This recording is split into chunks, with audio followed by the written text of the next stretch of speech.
Shiur 115. Ve'u inyan Kohen Gadol, Shamru shaya lahem levakesh rachamim al doram velo bikshu. La Gemara dans Masechet Makot, elle demande une question. Et la Gemara dit pourquoi celui qui a tué Béchogeg, il devait aller en exil jusqu'à la mort du Kohen Gadol. Quel est le rapport, l'assassin et le Kohen Gadol? Le Kohen Gadol, il était dans le Beth Amikdash, il étudiait, il priait. Il y a un gars à Elat, il a tué un juif. Quel rapport, lui? Et en plus, comment il a tué? Il est monté sur une échelle, en descendant l'échelle, il a tué. Quel rapport avec le Kohen Gadol?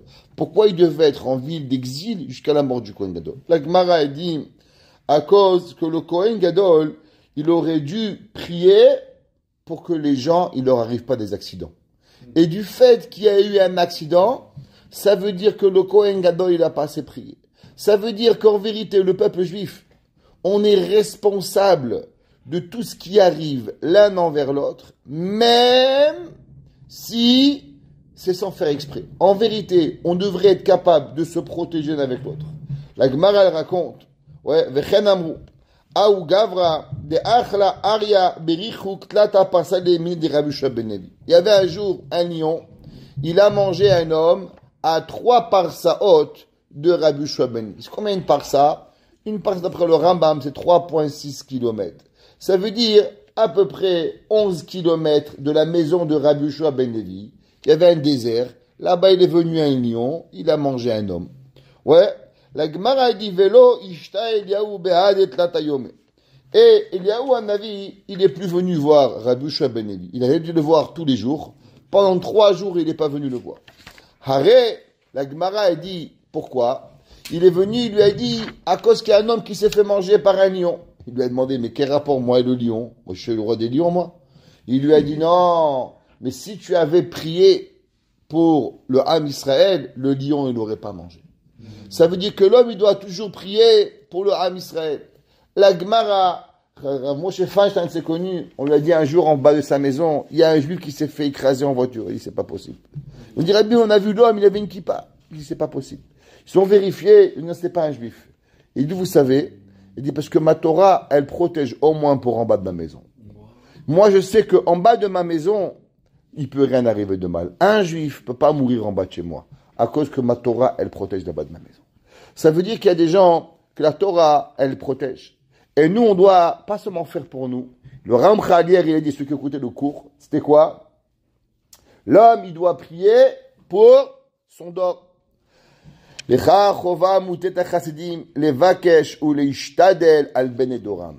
On doit toujours essayer de faire du bien. Je raconte toute cette histoire, elle est magnifique. Il y avait un jour un homme, je vous ai raconté, tous les jours il y avait un monsieur qui courait. Et il y avait un homme, il attendait tous les jours un vieux monsieur avec une bouteille d'eau.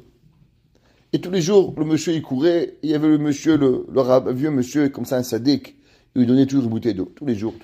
Un jour, le coureur il s'arrête, il dit, excusez-moi monsieur, tous les matins vous êtes là, et tous les matins, vous m'attendez qu'une bouteille d'eau. Vous pouvez m'expliquer pourquoi vous me donnez une bouteille d'eau? Il dit oui. Il dit, moi j'ai aussi un fils qui court comme toi. Et lui, il fait pas attention. Il boit, il court, il boit pas. Et ça me fait beaucoup de peine. Et j'ai très peur, il fait très chaud en Israël, qu'un jour, il lui arrive quelque chose, il s'évanouit, il se déshydrate, je sais pas quoi faire. Et je le supplie de prendre une bouteille d'eau. Je lui ai acheté une gourde d'eau, mais il la prend jamais. Ça me fait beaucoup, ça me fait très peur. Alors je me suis dit, qu'est-ce que je peux faire pour aider mon fils? Alors je vous ai vu un jour courir, et j'ai vu qu'aussi vous n'avez pas de bouteille d'eau. Alors tous les jours je vous ai attendu avec une bouteille d'eau. Et je me suis dit, si moi je vous donne à vous une bouteille d'eau, il y aura sûrement un juif quelque part d'autre qui fera pareil avec mon fils. Ça veut dire que le peuple juif, c'est une roue. Le peuple juif, c'est un galgal. Toi tu fais du chesed à un, Akadosh Baruch Hu il fait du chesed à l'autre. L'homme il n'a rien à gagner. On ne doit pas faire du chesed pour gagner en vérité. L'homme il doit faire pour pouvoir aider la société. L'homme, il ment pas parce que tu veux te faire attraper. L'homme, il ment pas parce qu'il veut pas que le peuple juif il soit des menteurs. L'homme, il doit avoir Yirat Shamayim parce que Akadosh Baruch Hu nous protège. Vekvar be'arnu chelkei chassidut arashim, on a expliqué les parties de la chassidut, de la piété. Arashim, qui sont à la tête, ou pirteem, mesurim, lechol bar sechel. Et ils sont donnés à toutes les personnes qui sont intelligentes, ou le chol lev taor, il y a chaque cœur pur, l'itnaik bam baderech hayashar, pour pouvoir se comporter dans le chemin droit, les fiachorashim et kol davar beito, chaque chose en son temps. Ça, c'est comment arriver. Maintenant, on va apprendre Mishkal à Chassidut. Alors, Behemet, c'est que faire les mitzvot, c'est simple. Shabbat, Kippour, Sukkot. Mais maintenant, où ça devient très compliqué, c'est quand est-ce que la Chassidut, elle a le droit de prendre place, et est-ce que la Chassidut, elle ne va pas empiéter sur certaines mitzvot. Et comment balancer notre comportement de façon à ce que le plus ne devienne pas le moins. Exemple, toujours l'exemple que je rappelle, un homme, il est marmire. Il y avait un, je connaissais un monsieur, c'était un marmire, un grand marmire. Il faisait plein des roumrottes, plein. Et lui, monsieur, c'était pas un marmire, c'était un marmire. Parce que c'était pas un marmire, c'était un marmire. Alors, ouais, il savait pas prononcer, il savait pas lire, il savait pas écrire, mais il était un grand marmire. Et, bien sûr, quand tu sais pas, lo amaretz chassid, la Torah a dit, si tu es pas un tamid chacham, tu es pas un chassid. Amaretz chassid, lo ya amaretz chassid. Il habitait au 6e étage, sa femme enceinte de 2 jumeaux, et il portait pas la clé Shabbat. Parce qu'en France, ils n'ont pas le hérouv, donc il faut mettre une ceinture clé. Une sheila, c'est permis ou interdit. Le chazonish, il est marmire, et il porte pas la clé. Lui, il était marmire, qu'est-ce qu'il faisait? Il arrivait sans clé, et après, il fait descendre sa femme de 6 étages pour pouvoir lui ouvrir la porte. Mais si tu es mahmir, reste en bas, quelqu'un et tout, c'est ton problème, c'est pas le mien. Un vrai mahmir, il fait pas descendre sa femme. Mais un homme qui fait descendre sa femme 6 étages pour ouvrir la porte, c'est pas un mahmir, c'est un marmir. Ouais, c'est un marmir. Marmir, tu as bien dit, marmir. Ok? Donc lui, c'est ça. Il y a des gens, ils faisaient Khazak. Voilà, c'est exactement. Il y avait un homme, il était un grand marmire, il portait pas la clé, mais quand son fils il a voulu aller à la yeshiva, il a amené la police pour l'empêcher. C'est un grand marmire, il faisait une grande marmire. Alors c'est un autre hamir, un autre hamar. Mais ça c'est comment la Torah dit. Alors maintenant, trouver la bonne balance, Béhémet, c'est une des choses les plus compliquées. De faire d'abord nos obligations de père, de mari, de juif, d'amis, de fils, de gendre, et après, les obligations. Et après, on passe à la khumra. Là, tout le monde y comprend que la Gemara dit c'est quoi un chassid choté. La Gemara dit un homme, il voit une femme qui se noie, il dit moi je touche pas les femmes. Elle va mourir. Qu'est-ce que tu fais? Elle va mourir la femme. À un moment je touche pas les femmes. Mais c'est une halakha. Il faut aller, il faut s'occuper d'elle. Ok? Il y a un gars, il dit il y a un gars, il a fait une crise cardiaque. Moi, je touche pas le téléphone Shabbat. Tu touches pas le téléphone. Tu ne pas. Tu vas essayer de mourir ton père, ta mère, ton frère, ton copain. Ça sauve. Non, mais ça, vous comprenez qu'il y a des gens qui sont comme ça. Qui sont des hassid chotés. Alors, mais des fois, il y a des gens qui sont à l'inverse. Ils veulent tellement faire le bien qu'ils disent, le pauvre, je vais aller à la synagogue, il prend la voiture. Non, tu n'as pas le droit. C'est pas parce que tu veux à la synagogue que tu peux prendre la voiture. Donc, en vérité, d'un côté, il veut faire bien, mais il fait une avéra. D'un côté, il se dit, je vais pas laisser mon père aller passer Pessah tout seul. Alors, il va prendre la voiture pendant Pessah pour aller chez son père. Mais je fais Kiboud Avaim. Mais quel rapport Kiboud Avaim avec la fête? Alors, ça vient d'une bonne intention. C'est vrai, mais de l'autre côté, qu'est-ce qui arrive? Il arrive qu'on fait une avéra. Il y a des gens, ils savent pas trop les règles. Et ils se mélangent tout dans la tête. Un coup c'est permis, un coup c'est interdit. C'est comme les essuie-glaces. Un coup ça marche pas. Un jour, il y avait un homme, il avait un copain belge. Il dit, moi, tu peux vérifier si mon clignotant, il marche? Et ça marche pas. Ça marche pas. Ok? C'est pareil. Il y a des gens, ils comprennent pas la mitzvah. Un coup ça marche pas. C'est ça qui arrive. Bon, c'est un peu pourri. Il faut un peu rentrer dans le sujet.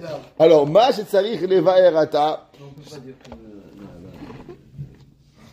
que le mishkan de la Hafidou, On va y arriver. ça concerne juste les mitzvot. Non, on va voir que même dans les mitzvot, par exemple, quelqu'un, il veut de l'argent de tzedaka, mais s'il enlève à manger à sa femme pour la tzedaka, c'est assourd. Tu peux pas enlever à tes enfants pour donner à l'autre. Il y a des halachot. Un gars, il gagne $1000. Il donne $100 de tzedaka. S'il donne $200, c'est pas sûr qu'il a le droit. Il enlève à ses enfants. La Torah te demande d'avoir une balance de ce que tu fais. Donc, même dans les mitzvot, un homme, il va acheter, il a un salaire de $1000. Et maintenant, il va acheter un étrog à $1000. Qu'est-ce que tu manges pendant la fête? Ah oui, mais je t'ai fait une bonne mitzvah. C'est vrai. Mais l'autre côté, qu'est-ce que tu as fait? Tu as fait quoi? Comment tu as... Comment... Chazak ou Baruch. Un gars, il va donner, par exemple, il arrive pourri maintenant. Il voit le premier pauvre, il lui donne 10 000 $. Chazak ou Baruch. Et après, les pauvres, ils viennent, ils leur donnent plus. T'as pas le droit. Il faut tout donner. Partage la halakha. Le Rambam, il dit, si un homme, il a 1 000 $, vaut mieux qu'il donne 1000 fois 1 dollar que à 1 000 $. Pourquoi? Il dit le Rambam parce que le fait de donner 1000 fois 1 dollar, ça te rend une meilleure personne parce que tu as fait 1000 fois l'action de chesed plutôt que de donner à une personne 1 000 $. Donc ça, c'est des mitzvot qu'on voit qu'il y a comment réagir et comment apprendre à jouer avec cela. Ouais, on va expliquer à balancer la chassidut. Veu inyan ikari meod meod. Vous avez vu, on n'a pas vu souvent ce mot meod meod dans le Ramchal. Et le Ramchal dit parce que c'est quelque chose qui est très important.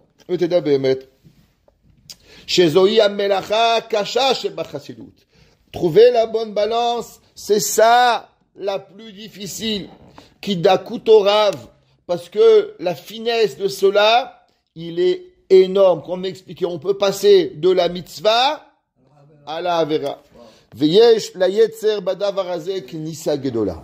Et le yetzer hara, c'est là-bas. Mais je suis un ahmir. Ouais, je porte pas la clé. Mais je fais descendre une femme. Qui c'est qui a permis? Je suis un grand mahmir. Je fais kiboud avahem. Mais de l'autre côté, je protège l'humanité. Mais je détruis 14 familles autour. La halakha, elle est comment ça fonctionne? Ah, moi je veux. Ah, tu penses. Mais comment on fonctionne? Comment on slalom? Ouais, à travers, on concilie à travers tout ça.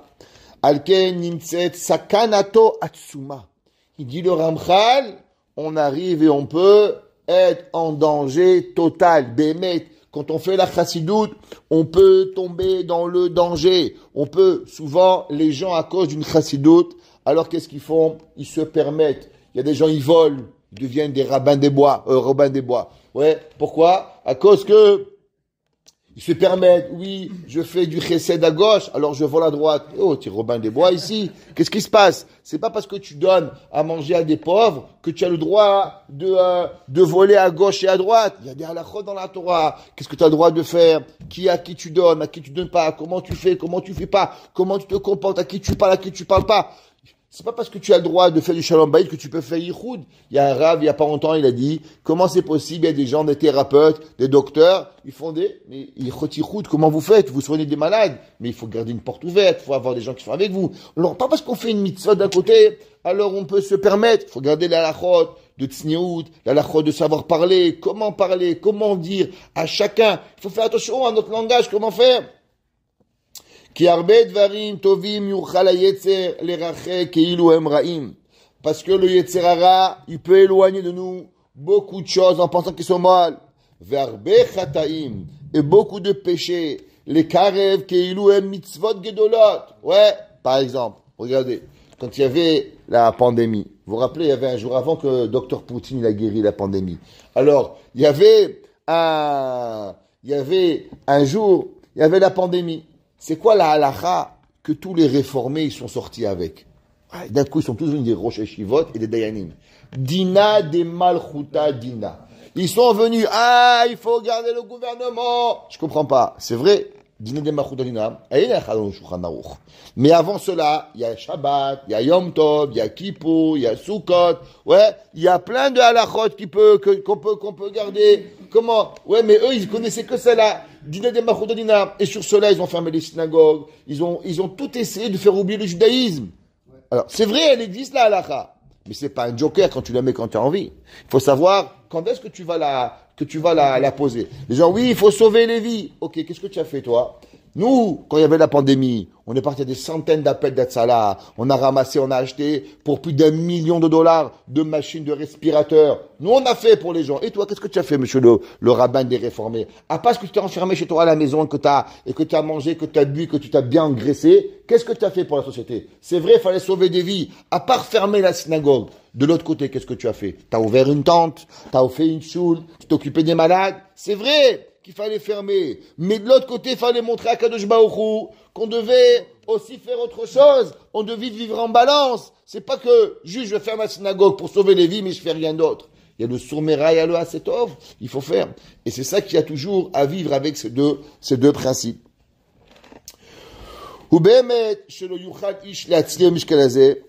Qu'en vérité, un homme, il peut pas arriver à vivre et à réussir cette balance. Et la devarim, seulement en 3 façons. Sheye libo yachar, sheba levavot. L'homme, il doit être droit. Beaucoup de gens, vous savez qu'est-ce qu'ils sont? Ils sont crooked, ils appellent ça en anglais. Ils sont tordus. Ils sont pas yachar. Ils sont pas un oui, c'est pas un oui. Un oui, c'est pas un oui. Un non, c'est pas un non. Leur vie, elle est toute mélangée. Je vous ai déjà dit 1 million de fois. Le secret de réussir tout bien, c'est ce que tu fais bien. Au moment où tu fais, tu penses à rien. Au moment où tu manges, tu manges. Le moment où tu dors, tu dors. Le moment où tu étudies, tu étudies. Au moment où tu fais du mitzvah, tu fais mitzvah. Tu penses pas aux autres choses. Être yachar. Faire droit. Chez l'autre, yé peniato. L'homme, qu'est-ce qu'il doit avoir une pensée? C'est qu'une seule chose, faire plaisir à Dieu. Est-ce que tu veux faire plaisir à ta poche? Est-ce que tu veux te faire arriver à faire plaisir aux autres? Ou bien tu as envie de te faire plaisir à toi-même? C'est quoi la vie? Pas longtemps, je vous dis, un monsieur, il a amené la police pour arrêter ses enfants. Il a voulu fermer une yeshiva pour que ses enfants ne vont pas à la yeshiva. Incroyable. Et un jour, il a fiancé sa fille. Et il y avait là-bas un abruti fini. Il en a parlé. Mamache, pour moi, il n'avait pas abruti. Et qu'est-ce qu'il a dit? Il a dit, waouh, ce monsieur, c'est un grand mahmir. C'est un monsieur qui a yirat shamayim. Yirat shamayim. Comment on peut dire yirat shamayim quand il a fait fermer une yeshiva pour que ses enfants ils vont faire des études de chol? Que yirat shamayim? Il a yirat shamayim, il a yirat de sa poche. Il a rien. Mais les gens, qu'est-ce qu'ils pensent? Ils pensent pas à le émet. Quand il a parlé, ce monsieur, c'est un rave qui a parlé, la seule chose qu'il a pensé, c'est que le monsieur allait lui filer un chèque par derrière. Mais il n'est pas yachar. Parce que si un homme il est yachar, il ne peut pas dire une chose pareille. On ne peut pas louanger un rachat. Le pire qui arrive dans la vie, c'est quand un homme il louange un rachat. C'est pas possible. L'homme il doit être yachar. C'est émet ou c'est pas émet? C'est droit ou c'est pas droit? Qu'est-ce que tu dois faire? Je me rappelle un jour, il y avait un homme, on a déposé ses enfants à la yeshiva, le père il voulait pas, alors le rav de la yeshiva, il ne pouvait pas accepter. Il dit, écoutez monsieur, je comprends rien moi je connais une seule chose, un enfant qui veut tuer la Torah, moi je ne peux pas le renvoyer à la yeshiva, faites ce que vous voulez, mais moi s'il rentre dans la yeshiva, je ne peux pas ne pas lui apprendre la Torah, moi j'ai une obligation. Il dit, oui vous comprenez, quand ils vont vieillir, je ne comprends rien du tout moi. Il dit, moi j'ai une Torah. L'enfant, il va rendre à la Torah, il rentre, je lui apprends matin, midi, soir, tant que je suis là, je suis vivant, le pauvre est nifta, mais tant que je serai vivant, les enfants, ils pourront écouter la Torah. Et l'homme, il est souvent mélangé avec des ambitions personnelles. Et quand c'est des ambitions personnelles, alors il ne sait plus quoi faire. Il se mélange entre sa poche, entre sa haine, entre son amour, entre sa yirat shamayim, entre ses mauvaises midot. Il ne sait plus qui c'est qu'il est. Mais pourquoi? C'est parce qu'il n'est pas yachar. Le Ramcha, il a dit depuis le début que l'homme, il doit se connaître. L'homme, il doit savoir d'où ça provient. Ouais. Velo zulad zeklal. Il doit avoir aucune autre pensée à part Hachem. Souvent, je vous ai déjà dit, la personne a demandé la question, est-ce qu'on peut mettre un pantalon sous la jupe? Qu'est-ce qu'il a dit le Rav? Qu'est-ce que tu gagnes avec le pantalon sous la jupe? Plus de yirat shamayim ou moins de yirat shamayim? Avant même d'arriver à la question si c'est permis, avant de répondre, il y a une question qu'il faut toujours se poser la question. Qu'est-ce que Akadosh Baruch Hu veut de moi? Avec cela, je vais m'approcher de Dieu ou je vais m'éloigner de Dieu? Qu'est-ce que je dois faire? C'est la première, avant même du moutar ou du issur. L'homme, il doit approfondir ses actions avec un grand approfondissement. Iyun Gadol, c'est comme une Gemara, tu réfléchis, la Gemara, le Rashi, le Tosfot, Vishtadet Akenam, Al Pietachitaze. Et chaque action que l'on fait, on va s'arrêter une seconde. Et on va dire pourquoi je la fais. Est-ce que je la fais pour moi? Est-ce que je la fais parce que je veux que les gens me voient? Ou est-ce que je la fais pour faire plaisir à Dieu? Qu'est-ce que je veux avec ça? Qu'est-ce que je vais gagner? Est-ce que je gagne du kavod? Est-ce que je gagne de la Havat Hashem? Est-ce que je gagne des mauvaises midot? Qu'est-ce que je gagne? Qu'est-ce que je gagne avec cette action? Vacha kolze. Et après tout cela, Zot yeh mashlich yehavu al Hashem. Il va donner son amour à Dieu. Chez Azie Marbo, Asre Adam Ozlobach.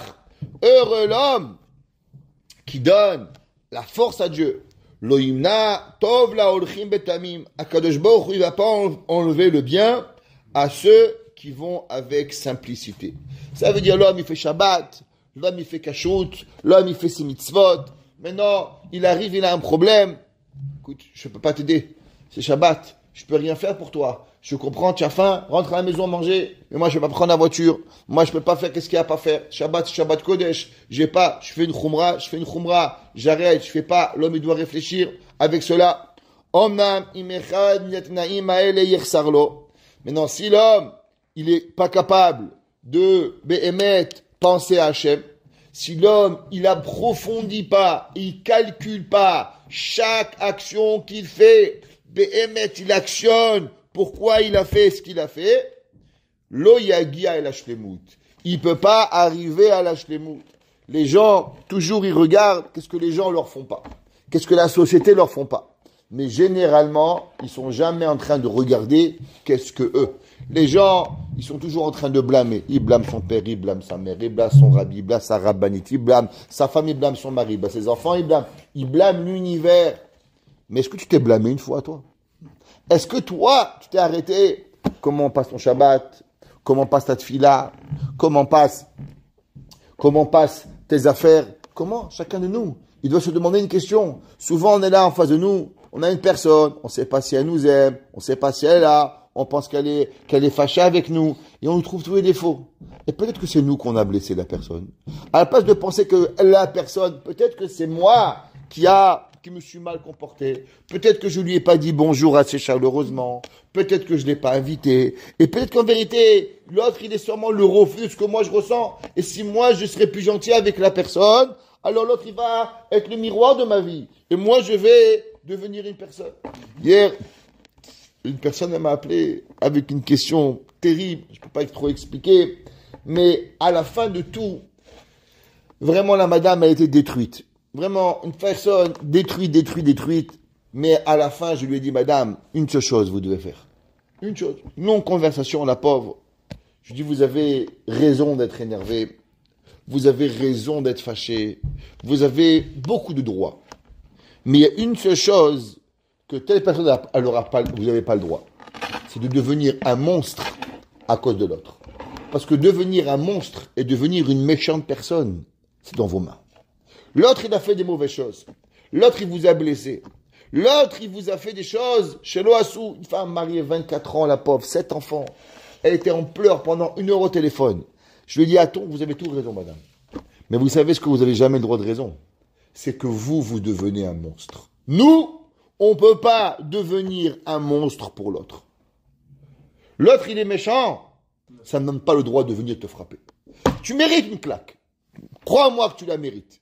Mais moi, je ne vais pas te frapper. Tu sais pourquoi? Parce que moi, je ne suis pas un monstre. Moi, je ne suis pas un monstre. Moi, je ne vais pas changer mes midotes pour toi. Et je lui ai dit, elle m'a dit, Mira, vous comprenez que c'est la chose la plus difficile au monde que vous me demandez. Je dis, oui, vous avez raison. Je vous donne et je vous supplie de faire. Mais en vérité, à la fin de tout, ça sera la chose la plus facile. C'est parce que vous ne donnerez jamais raison à la personne en face d'avoir fait ce qu'elle a fait. Parce que vous n'allez jamais devenir un monstre. Oui, Alors, c'est pour ça qu'il faut savoir, mais on peut s'éloigner, on peut parler, mais devenir une méchante personne avec de la kina, avec de la vengeance, marminane, on devient un monstre. Je viens pas, pourquoi venir un monstre? Vous me faites du mal, alors je me quitte, je vais dans notre synagogue, je vous parle pas, pourquoi je vais venir vous casser votre figure et vos enfants et insulter votre père et votre mère? Pourquoi je vais abîmer ma bouche? Vous méritez ça? Mais là, vous méritez pas. Et vous aussi, vous méritez pas. Alors, on vient, on se sépare, tu vas à gauche, je prends à droite. Qu'est-ce qu'il a dit à Abraham à l'autre? On va pas. Et Abraham a venu la preuve, c'est qu'il n'a pas eu de haine. C'est quand l'autre il est venu en guerre, il est parti le sauver. Mais si Abraham et l'autre, ils avaient été la guerre, alors Abraham, il n'aurait pas risqué sa vie pour sauver l'autre. Ça veut dire qu'il faut savoir se séparer des fois un moment avant pour pas devenir un monstre. Pour pas pouvoir arriver, Hazak, pour pas abîmer l'autre. Et ça, c'est la Hassidoute. Elle est toujours à savoir que la personne, il doit toujours se rappeler ce yesod. Ce yesod, c'est que on doit toujours, nous, être en contrôle de nos émotions, et nos émotions ne peuvent pas être en contrôle de nous. Généralement, les gens, c'est quoi? C'est les émotions qui les commandent. La Torah, elle te demande, c'est toi qui contrôles tes émotions. Et toi, tu peux pas. Même la tzedaka, le gars dit, ouais, c'est pourri, il me donnait tout mon argent. Et demain, tu vas crever de faim. C'est la bêtise. Ok? Ah, j'ai envie de faire une mitzvah, je vais aller lire la Megillah 40 fois pendant Purim. Et tes enfants, ta femme, qu'est-ce que tu fais? Ah, je veux me saouler, faire la compagnie mitzvah. Et après, ta femme, elle a peur, tes enfants, ils ont peur. Quelle mitzvah tu as fait? T'as rien fait. Ça veut dire que la mitzvah, elle doit être balancée. La mitzvah, elle doit avoir, Shtaboura, il ramène, en Bioura Lacham, qu'un homme, si sa femme, il ramène le nom du Meiri, que si sa femme, elle va avoir peur, ou elle va mal le regarder, il n'a pas le droit de boire. Pourquoi? Parce que tu n'as pas le droit de faire une mitzvah sur le dos de quelqu'un d'autre. C'est pas obligatoirement un chiyuv. La vie, elle est tout un balancement. À savoir, toute une balance. Mais la question est, si tu deviens un monstre, est-ce que tu vas solutionner le problème? Généralement, tu solutionnes rien du tout. Seulement, tu te calmes. Non, mais c'est facile à Omnam, Hazak. Seulement, les gens, ils sont pas capables de le faire. Omnam, Imechad, Vekarov, Uli Kachel, Velipol. Et si l'homme, il n'a pas, alors il est très, très, très proche de tomber et de devenir, malheureusement, ce qu'il ne faut pas. O imakavana lotie mechuberet vezaka. Quand je fais quelque chose, il y a une seule chose qu'il faut se demander. Behemet, behemet. Soi-même, se voir dans un miroir et te poser la question. Tu vas actionner telle chose. Est-ce que c'est pour Hachem que tu le fais? Ou c'est pour toi-même? Est-ce que behemet, tu as le droit? Il y a des gens, on a vu dans la halakha cette semaine, dans le show de Shabbat, qu'une personne qui demande à un rave, le rave il lui dit assour. Après, il va, il trouve un autre rave. Et le rave lui dit moutard. Et il a fait la chose du fait qu'il a demandé le premier à un rave et que le rave lui avait dit, il n'est même pas un shogeg, il est un méside. Pourquoi? Parce que Behemet, il a fait une avéra. Ça veut dire que la personne, il faut savoir, est-ce que j'ai cherché le rave qui m'a rangé pour ma question? Ou j'ai Behemet cherché le Emet? Qu'est-ce que je dois faire? Toute notre vie, elle doit être basée sur ce principe. Qu'est-ce que tu as cherché? Pour qui tu as fait tout cela? Pour toi ou pour Boré Olam? Pour qui tu as fait cela? Ouais, ça c'est la personne. J'ai raconté. Ou bien souvent, il ne pourra pas arriver, il va malheureusement être mitrachel, au yun, ou imacha koze. Ou bien il n'a pas la émouna envers Kadosh Baruch Hu, alors il ne va pas pouvoir y arriver. J'ai raconté une histoire cette semaine qu'il y avait un jour Rashi, Rabbi Shlomo Yitzhaki. Il habitait à Troyes en France. Et à l'âge de 60 ans, Rashi mort à 65 ans, il a demandé à Kadosh Baruch Hu avec qui il va arriver au Gan Eden. C'est qui va être avec sa place au Gan Eden? Qui c'est qui va mériter avec Rashi? Rashi, vous savez ce que c'est Rashi? C'est marqué dans la Torah, Alita la Marom, Shavita Shevi. Moshe Rabbeinu, il est monté au ciel, il a pris un captif. Il dit le Harizal, c'est quoi le captif? Shevi, chez le mot Ben Yitzhak. Il a pris Rashi. Et tu veux que je prenne la Torah? Pas de problème. Mais s'il n'y aura pas Rashi, on va pas pouvoir avoir la Torah. Alita la Marom, Shavita Shevi. C'est marqué, chez le mot Ben Yitzhak, Shimon Ben Yochai. L'un ou l'autre. Rashi, il a expliqué la Torah entière, Alpi Apshat. Et Rabbi Shimon Yochai, il explique la Torah et puis la Kabbalah. C'est ça le captif qu'il a pris Moshe Rabbeinu. Enfin, Rashi a dit avec qui je vais m'asseoir au Gan Eden. Qui c'est qui va être? Alors ils ont dit, il s'appelle Don Abraham Bar Shemuel. Il habite à Barcelone. Barcelone? Had Sefarad avec un Ashkenaz. Qu'est-ce que ça va moins un Sefarad et un Ashkenaz? Qu'est-ce qu'il a? Top! Rashi dit, moi je veux savoir qu'est-ce qu'il a à voir. Don Abraham Bar Shemuel. Alors, il est allé, et il est arrivé à Barcelone, et Rashi est arrivé, vous imaginez Rashi, son nom est parti dans le monde, le Ibn Ezra connaissait Rashi, tout le monde connaissait Rashi. Alors, ils ont dit, tu vas être honoré à dormir chez Don Abraham Bar Shemuel. Waouh! Ça veut dire, c'est un homme de tzedaka, il doit voir qu'est-ce qu'il a ce monsieur. Alors, il est là, et il voit, mais Rashi dit, ok, il est bien, mais partagez mon lama-ba avec lui, c'est pas encore. C'est pas ça. Il manque quelque chose ici. C'est pas. Alors il voit la tzedaka, il voit ci, il voit là. tout est bien. Mais moi, Rashi, j'ai posé mes fesses pendant des heures et des heures sur une Gemara. J'ai expliqué le Torah Kula. Pourquoi moi et lui, qu'est-ce qu'on a à voir? Alors, un jour, il y a, pas encore satisfait. Un jour, il y a une femme qui arrive, le Don Bana Abraham, il dit, Rabbi, vous pouvez venir avec moi? Peut-être qu'on pouvait m'aider. Top. C'est quoi la question? Il y a une almana qui arrive. La almana, elle vient, elle dit, voilà, bonjour Rabbi, j'ai un problème. C'est quoi le problème? Il dit, voilà, mon mari était très riche. On avait fait des fiançailles avec notre fille, avec un très bon garçon. Et malheureusement, mon mari, il a tout perdu sa fortune. De peine, mon mari, il est mort. Et le khatan, il a cassé les fiançailles à cause que on n'avait plus de quoi payer. Alors, il lui a dit, ok, madame, mais qu'est-ce que je peux faire pour vous? Qu'est-ce que vous pouvez faire pour moi? Vous savez que dimanche, vous fiancez votre fille? Il dit, bien sûr. Il dit, ben, sachez, votre khatan, c'était le mien. Il dit, quoi? Il dit, votre khatan, c'était le khatan de ma fille. Il a cassé avec ma fille à cause que vous avez de l'argent maintenant et que moi, j'en ai plus. Alors, il regarde Rashi et il lui dit, Rashi, qu'est-ce que tu penses qu'on doit faire? Alors, il lui dit, je pense qu'on est khayat pitsouin. Tu dois lui donner l'argent à cette femme-là, la peine que tu as fait du tsar. Elle dit, moi, j'ai une meilleure idée. Tov, il va, il appelle tout de suite. La madame me dit, rentre chez toi. Il appelle sa femme, il dit, envoie tout de suite le tailleur, ou la tailleur, chez la femme là-bas. Je veux que vous le faites tous des belles robes, qu'elles sont prêtes pour dimanche. Tov, alors il les prépare. Il leur prépare une robe, il envoie le coiffeur, il envoie tout ce qu'elles ont besoin. Et là, à l'époque, on était en Moyen-Âge. Les gens étaient très, très, très riches.